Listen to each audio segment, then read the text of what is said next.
দ্বিতীয়বারের মতো বিবাহ বন্ধনে আবদ্ধ হলেন জনপ্রিয় গায়ক ও অভিনেতা তাহসান খান।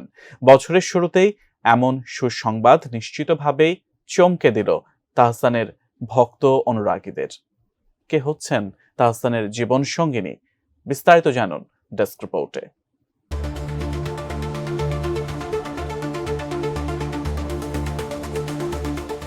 ভালোবাসা দিবস এলেই বাড়ির দরজায় ফুল রেখে এসে মিথিলাকে ফোন করতেন তাহসান।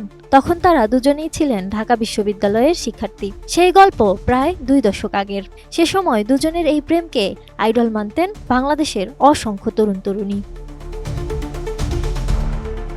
বলা হয় বিয়ের আগে ভালোবাসার এক রূপ আর বিয়ের পর অন্য রূপ। বিয়ের পর ভালোবাসার রং ধূসর হয়ে যায়, সেটারই যেন জলজান্ত প্রমাণ দিল তাহসান মিথিলার দাম্পত্য জীবন। প্রায় 18 বছর আগে 2006 সালের 7 আগস্ট বিবাহবন্ধনে আবদ্ধ হয়েছিলেন তাহসান খান ও অভিনেত্রী মিথিলা।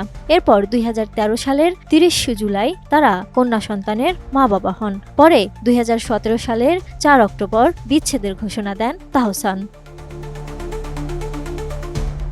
তাহসান মিথিলার বিচ্ছেদের খবর নাড়িয়ে দিয়েছিল অসংখ্য ভক্ত হৃদয়। বিচ্ছেদের এতটা সময় তাহসান একা থাকলেও মিথিলা বিয়ে করেন ওপার বাংলার সিনেমা নির্মাতা সৃজিত মুখার্জিকে। তবে মাঝে মধ্যে এই দম্পতির বিবাহ বিচ্ছেদের খবর ভেসে বেড়ায় সামাজিক যোগাযোগ মাধ্যমে।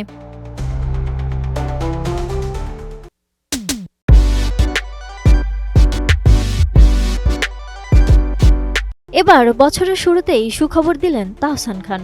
সব অভিমান ভেঙে আলো খুঁজে নিলেন তিনিও। দ্বিতীয়বারের মতো আবার বিবাহ বন্ধনে আবদ্ধ হলেন জনপ্রিয় এই গায়ক ও অভিনেতা। জানা গেছে জনপ্রিয় মেক ওভার আর্টিস্ট রোজা আহমেদের সঙ্গে বিবাহ বন্ধনে আবদ্ধ হয়েছেন তাহসান খান। তবে কোনো রকমের পূর্বাভাস বা গুঞ্জন না থাকায় তাহসানের ভক্তরা হয়েছেন অবাক। 4 জানুয়ারি শনিবার সকাল থেকেই সামাজিক যোগাযোগ মাধ্যমে তাহসান ও রোজার বিয়ের কিছু ছবি ভাইরাল হয়। তাতে নেটিজেনরা এই নবদম্পতিকে শুভেচ্ছা ও ভালোবাসা জানাতে থাকেন।